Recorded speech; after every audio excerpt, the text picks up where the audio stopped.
Beautiful angle.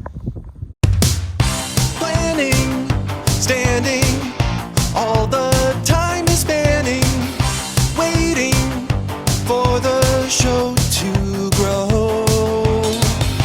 Writing, fighting, all the new inviting, waiting for the show.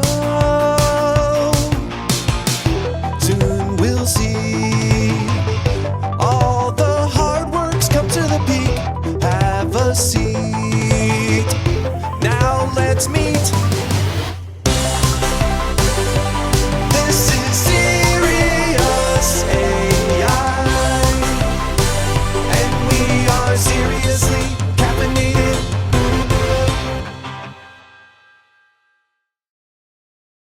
We're making a cartoon. It's a great cartoon. Cartoons live in people's heads for the rest of their lives. What is a cartoon that would you say had a really big impact on you, John? Shrek. Why? It's my third favorite movie. That was a pretty quick not ratio, but order of movie favorites. Number one's Forrest Gump. What's number two? You know, it's actually been a while since I evaluated it. I'm looking at it through like my middle school, high school lens, but Sweeney Todd, like the Johnny Depp version. Oh, that really stuck with you. Which is really weird because like that's not like I'm not really into like the horror genre at all. Like, but I just love like Sweeney Todd. It's just really good. Like it's just really well written and just well composed, and I don't know, it's easy to follow and stuff. I don't know, I like Sweeney Todd. But anyway, I also like Avatar: The Last Airbender, but I feel like everyone says that. Yes, everyone, including your mom. Dude, my mom doesn't know the difference between an earthbender, a waterbender, and a fender bender. So on Shrek, this is interesting. It's funny you bring that up because I've been going down this rabbit hole lately. I don't know if anyone else watching the show does the Wikipedia rabbit hole. Wikipedia, for whatever reason, like it's more of a photogenic memory thing for me. I can remember things from Wikipedia very well compared to any other source I read it from. But the entire script of Shrek was voice recorded by Eddie Murphy and Chris Farley. Like the whole thing was recorded before he died. And John, maybe you already looked into this, but I just recently found it. The character of Shrek, as played by Chris Farley in the original script, was more of like an adolescent, like young adult Shrek who was like, I really want my own swamp so I can have independence because my parents say I'm no good. And he talked with like a normal Chris Farley voice, like with like a hint of a Brooklyn accent. Like I won't try and imitate it. You can look it up yourself, but it wasn't Scottish at all. And it was like a 21-year-old. So the movie was going like a totally different direction until he died. And then Mike Myers came in. They rewrote a lot of the script. They re-recorded it. Can you imagine being Eddie Murphy and recording a whole script with your friend and then having to re-record it with some guy like who's not like as close to you as Chris Farley was? But the Shrek we know today was not the Shrek it was supposed to be, for better or worse. John, what are your thoughts on that?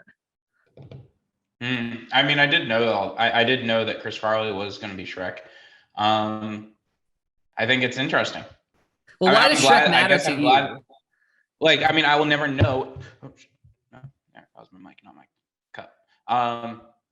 Like, I will never know what the Chris Farley version would have been like. So, like, it could have been better than what I got. But what I'm got with, I am proud to say, is my third favorite film of all time. You know Why? What I mean? Why? I'm not. Why is it my third favorite film? Yeah, I just want to get to the root. Because I mean, I really like the world building. Like, I've always been a fan of like contemporary. I've always been a fan of the people acting contemporary, but living in like a medieval backdrop. I've always loved those kind of situations. I don't know, like some others that, I mean, Avatar does that. What else does that? Ella Enchanted does that, and that's why I like Ella Enchanted so much. Just like I like that. So that is one reason. I just think it's really well written. I mean, like the fact that an ogre and a talking donkey can have an entire conversation about onions. Like, I mean, that scene by itself is literally just like writer's gold. You like how Shrek takes the simple and makes it deep. especially with the onion scene. Yeah. Just like I honestly, the more I think about Shrek, the more I think it's honestly the world, which makes it one of my like top favorites.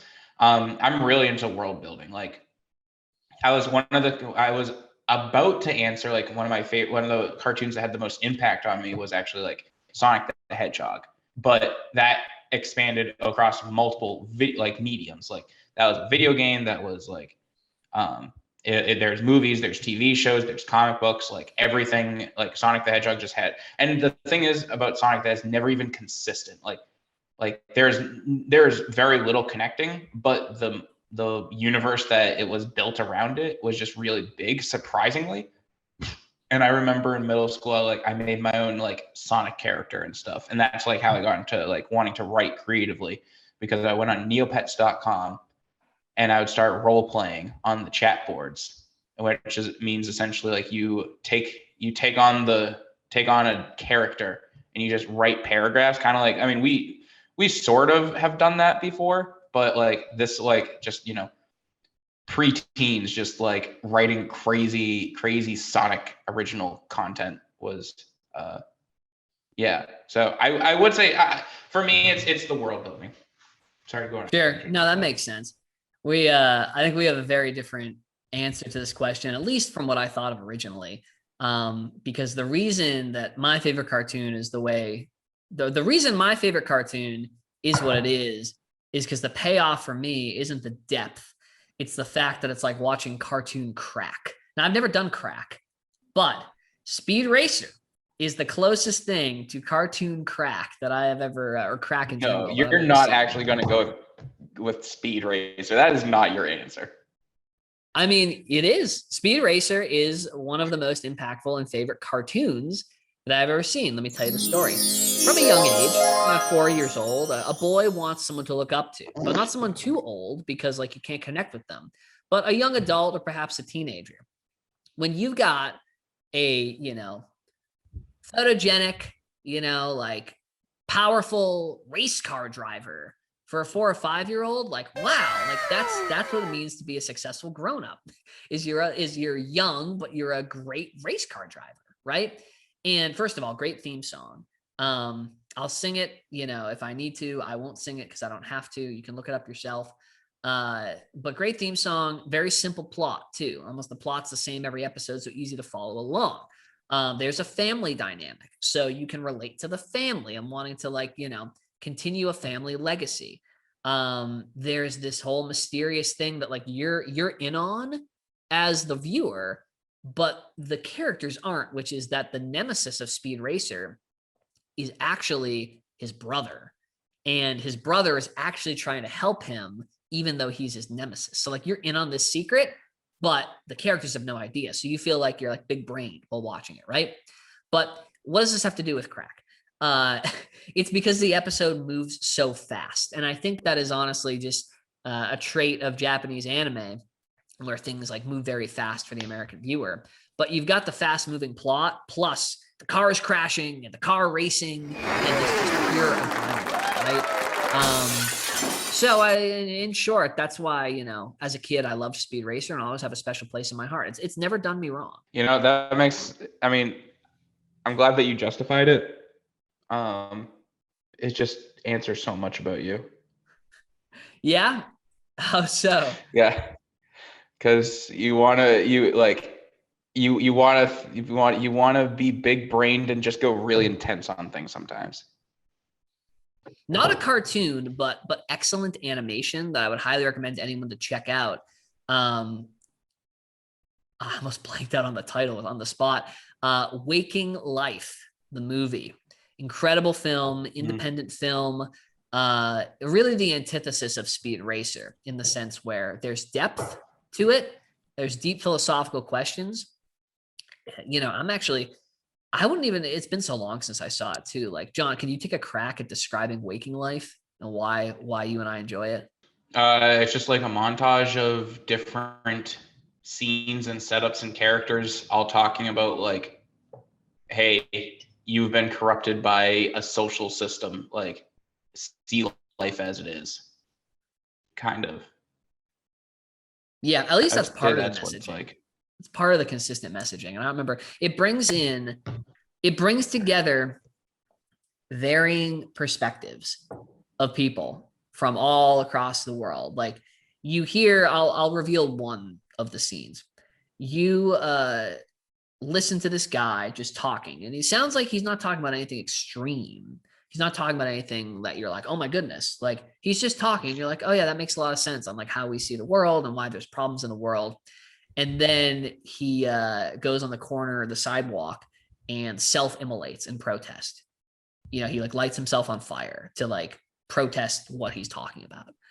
And you're like, wow, like that guy was really calm. That guy was just speaking a truth.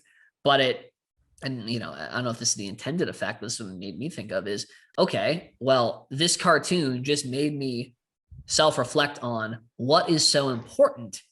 What is so important that I would die to stand up for it, essentially. And that's a question that we've asked ourselves as humans for years, for millennia, in various different circumstances.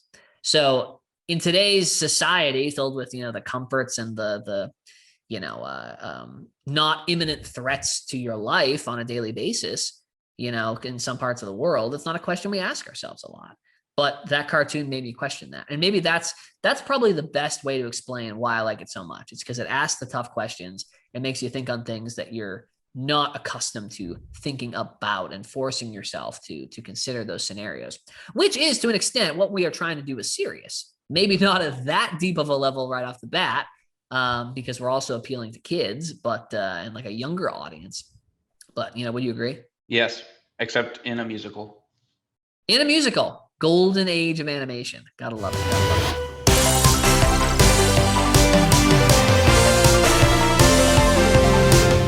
it. Long, long ago, there lived these joyous, creative creatures called humans, or people. Little bundles of biomatter that inhabited the Earth. Earth, the third planet from the sun.